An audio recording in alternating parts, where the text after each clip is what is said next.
मनोज तिवारी जी को मुझे लगता है कम बुद्धि है, अकल की थोड़ी कमी है। अगर उन्हें थोड़ा भी समझ है, थोड़े बहुत भी अगर पढ़े लिखे हैं। नमस्कार, मैं नफीसा और आप देख रहे हैं बहुजन टीवी। खास बातचीत करने के लिए हमारे साथ हैं राजेंद्र पाल गौतम जी, जो कि कैबिनेट मंत्री हैं दिल्ली सरकार में। सर, सबसे पहले तो आपका बहुत बहुत हम स्वागत करते हैं हमारे चैनल पर। जी धन्यवाद। सर, मेरा सीधा सवाल आपसे यही होगा कि यूपी में जो धर्मांतरण का मुद्दा बहुत उछाला जा रहा है, ठीक है, हम कोई भी न्यूज़ चैनल उठा के देखें तो उसमें धर्मांतरण को लेकर डिबेट्स हो रही हैं। क्या है ये पूरा मुद्दा, आपकी क्या राय है इस पर? ये सिवाय राजनीति के कुछ और नहीं है।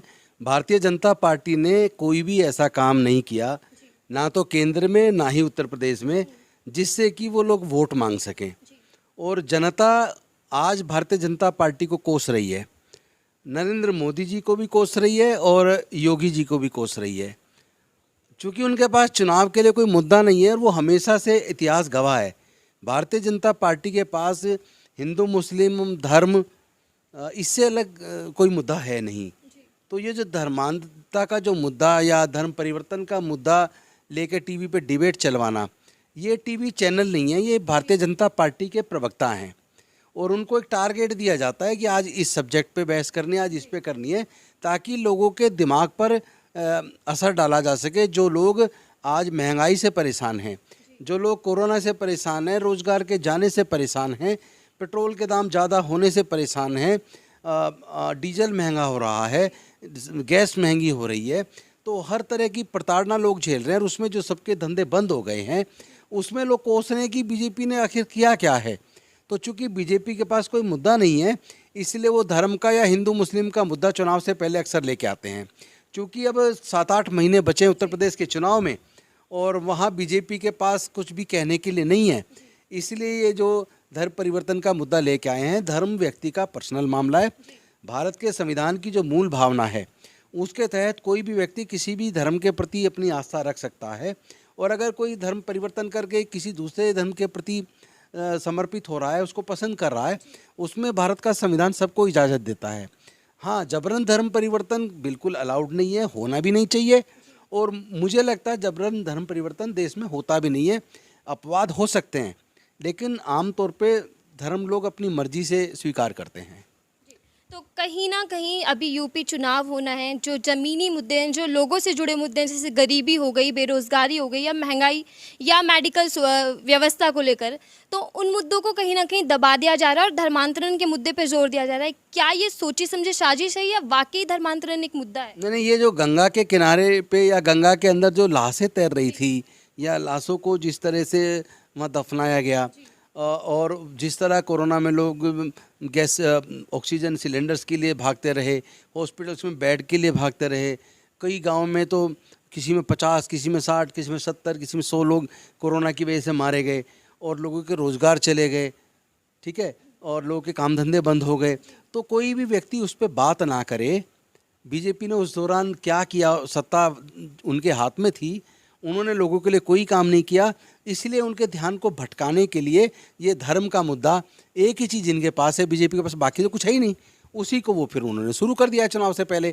लेकिन मैं बताना चाहता हूँ कि उत्तर प्रदेश के लोग और देश के लोग अब इनकी इस चाल को समझ चुके हैं और ये बार बार एक ही ढोल को बार बार नहीं बजाया जा सकता।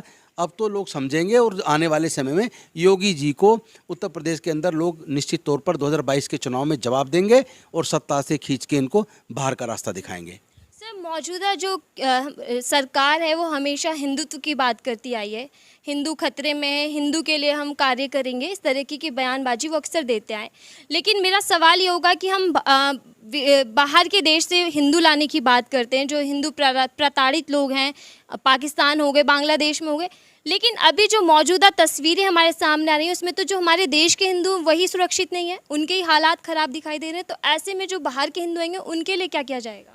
सवाल हिंदू का नहीं है, जी सवाल है इंसानियत रहेगी या नहीं, जी मानवता बचेगी या नहीं, जी सर, लोगों को क्वालिटी एजुकेशन मिलेगी या नहीं, जी लोगों को क्वालिटी हेल्थ सर्विस मिलेगी या नहीं, जी लोगों को रोज़गार मिलेगा या नहीं, महंगाई को ख़त्म करने का जो वायदा करके सरकार आई थी, क्या उसको कभी ख़त्म करेगी? 7 साल इनकी सरकार को केंद्र में हो चुके हैं। तो इनके पास चूंकि कोई मुद्दा नहीं है, इसलिए लोगों का ध्यान भटकाने के लिए बार बार ये धर्म का राग अलापने लगते हैं, बाहर से हिंदू को लाने की बात करते हैं। यहाँ का हिंदू बेचारा भूखा मर रहा है। यहाँ तो हिंदू मुस्लिम सिख ईसाई कोई भी हो, चाहे सब लोग, सबके रोजगार चले गए, लोग तबाह हो रहे हैं। महंगाई की मार किसी जाति धर्म को पूछ के तो नहीं पड़ रही है, सबके ऊपर महंगाई की मार पड़ रही है। और वो मोदी जी जो 2014 के चुनाव से पहले कहते थे बहुत हुई महंगाई की मार, अब की बार मोदी सरकार, ठीक है, पेट्रोल के दाम 30 रुपये लीटर कर देंगे। अब सस्ता कच्चा तेल मिलने के बावजूद 100 रुपये के आसपास डीजल और पेट्रोल के दाम है, 100 रुपये क्रॉस कर गए। तो ये इनके पास कुछ कहने के लिए नहीं है। और देश की जनता और विशेष रूप से 2022 के चुनाव में उत्तर प्रदेश की जनता इस बार जरूर जवाब देगी।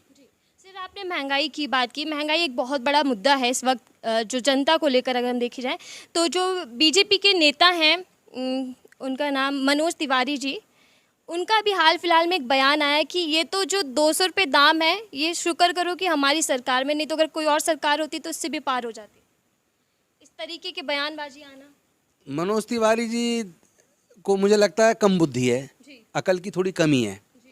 अगर उन्हें थोड़ा भी समझ है, थोड़े बहुत भी अगर पढ़े लिखे हैं, तो 2014 से पहले जिस जो सरकार केंद्र में थी उस समय क्रूड ऑयल के दाम इंटरनेशनल मार्केट में क्या थे, भारत में उस वक्त क्रूड ऑयल कितने रुपए का प्रति लीटर पड़ता था, और वो रिफाइनरी के बाद कितने लीटर पड़ रहा है, और कितना उस वक्त दिल्ली की जो केंद्र की सरकार टैक्स वसूलती थी, राज्य सरकारें कितने टैक्स वसूलती थी, और आज कच्चे तेल के दाम इंटरनेशनल मार्केट में कितने हैं, और केंद्र उसमें कितना टैक्स लगा रहा है, राज्य कितने टैक्स लगा रहे हैं, तो उनको अकल आ जाएगी और वो इस तरह की घटिया बात करना बंद कर देंगे।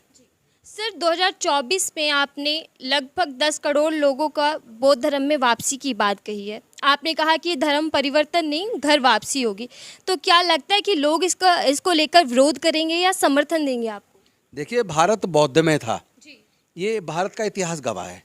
आप अगर पढ़ेंगे भारत के इतिहास को, तो जो पुष्यमित्र शुंग थे, उन्होंने, वो सेनापति थे राजा बृहद्रथ के, उन्होंने राजा बृहद्रथ की धोखे से, छल कपट से हत्या की। हत्या करने के बाद 84,000 बौद्ध मठों को तोड़वाया और चुन चुन कर बौद्ध भिक्षुओं की हत्याएं करवाई। हत्याएं करने वाले लोगों को इनाम दिया, और पूरे भारत से जब काबुल कंधार तक, म्यांमार से लेके काबुल कंधार तक पूरा भारत बौद्ध में था, उस पूरे बौद्ध में भारत को ख़त्म करके उन्होंने विषमता पर आधारित सिस्टम को भारत में दोबारा से लागू किया। आज जब हमारे लोगों को ये पता चल रहा है कि हमारे पूर्वज बौद्ध थे और तब भारत सोने की चिड़िया थी, तब विदेश से छात्र पढ़ने के लिए हमारे देश में आया करते थे, और अब जो विषमतावादी ताकत देश में जब आई, उसने देश के सारे संस्थानों को बर्बाद कर दिया। आज हमारी यूनिवर्सिटीज़ की बजाय भारत में जिनके जो सक्षम लोग हैं वो विदेश की यूनिवर्सिटी में पढ़ने जाना चाहते हैं। अर्थव्यवस्था जो हमारी उस वक्त दुनिया में दूसरे नंबर पे थी, आज वो अर्थव्यवस्था हमारी चूर चूर हो गई है। तो अब जब हमें पता लग रहा है कि हमारे पूर्वज बौद्ध थे, तो हमारे लोग अपने पूर्वजों की सांस्कृतिक विरासत में वापस आना चाहते हैं। इसमें तो कोई दिक्कत नहीं है, और बहुत बड़ी मात्रा में आएंगे। जो लक्ष्य रखा है 10 करोड़, वो उसको क्रॉस करेगा।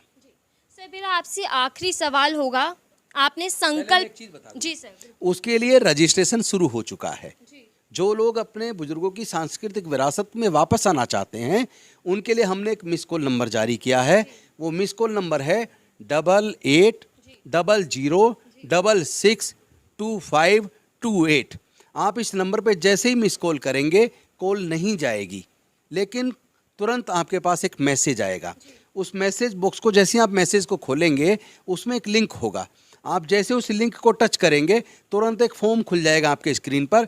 आपने उसमें अपना नाम, father's name, date of birth, address वगैरह डालना है। फ़ोटो और वोटर आई कार्ड डालना उसमें ज़रूरी नहीं है। उसका नीचे सबमिट करेंगे, आपका रजिस्ट्रेशन हो जाएगा। तो ये प्रक्रिया बहुत तेज़ गति से चालू हो चुकी है, और निश्चित तौर पर अब हमारे लोग अपने बुजुर्गों की सांस्कृतिक विरासत में जो इतनी रिच कल्चर है, उसको संजोने के लिए वापसी आएंगे अपनी मर्जी से, जबरन नहीं। निश्चित नहीं, जबरन का तो सवाल ही नहीं उठता। अभी खबरें चल रही है कि हो ही नहीं सकता, जबरन तो कोई काम सफल भी नहीं होता। जो भारत के संविधान के हिसाब से जो सबको आज़ादी है अपने धर्म के प्रति आस्था रखने की, तो बौद्ध धर्म कोई संप्रदाय नहीं है, जैसे हिंदू, मुस्लिम, सिख, ईसाई इस तरह संप्रदाय नहीं है। बौद्ध एक विचारधारा है, एक ऐसी विचारधारा जो दुखों से मुक्ति का मार्ग देती है।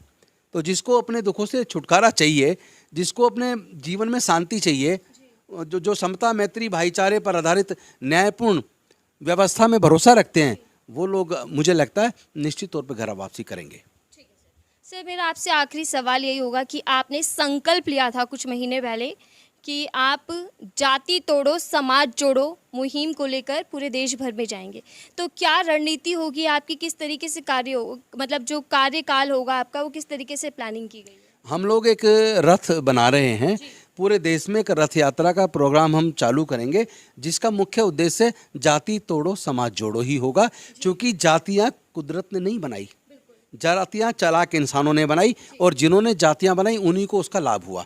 जाति होने की वजह से हमारा बहुत नुकसान हुआ है। आज हमारे पास खेत की भूमि नहीं है, हमारे पास प्राकृतिक संसाधनों में हिस्सा नहीं है, हमारा व्यापार में कोई हिस्सा नहीं है। हम लोग इतने पिछड़ गए, ले दे के बाबा साहेब के मतलब हजारों साल की गुलामी से जो बाबा साहेब ने तोड़ा, अपना जीवन भर संघर्ष करके उन्होंने हमें रिजर्वेशन के माध्यम से और स्कूलों में एंट्री करा के हमारे पढ़ने लिखने के विकास के रास्ते खोल दिए। लेकिन अब लोग नौकरी की तरफ जाएँ तो नौकरियाँ हैं कहाँ? तो रिजर्वेशन का बहुत ज़्यादा लाभ नहीं है। हमें आत्मनिर्भर बनना पड़ेगा, अपनी इंडस्ट्रीज लगानी पड़ेंगी, अपने छोटे छोटे व्यवसाय करने पड़ेंगे। तो जो हम लोग जिनका देश की प्राकृतिक संसाधनों में हिस्सा होना चाहिए था वो नहीं है, तो एक तो हम उसकी मांग करेंगे कि अब हमें अपने हर क्षेत्र में, देश के हर संस्थान में, हर संसाधनों में, सब में बराबर हिस्सा चाहिए। और दूसरी होगी कि हम अब ये जातियां ख़त्म करेंगे। जब जाति कुदरत ने नहीं बनाई तो हम आपस में जातियों को क्यों बनाए रखें? इन जातियों ने देश का नुकसान किया, देश को कमज़ोर किया है। हम जाति तोड़ेंगे, समाज को जोड़ेंगे, रोटी बेटी का रिश्ता करेंगे। और सच बताऊं तो ये काम बहुत तेज़ी से चल पड़ा है। बहुत लोग अब जातियों को तोड़ के आपस में रिश्ते कर भी रहे हैं।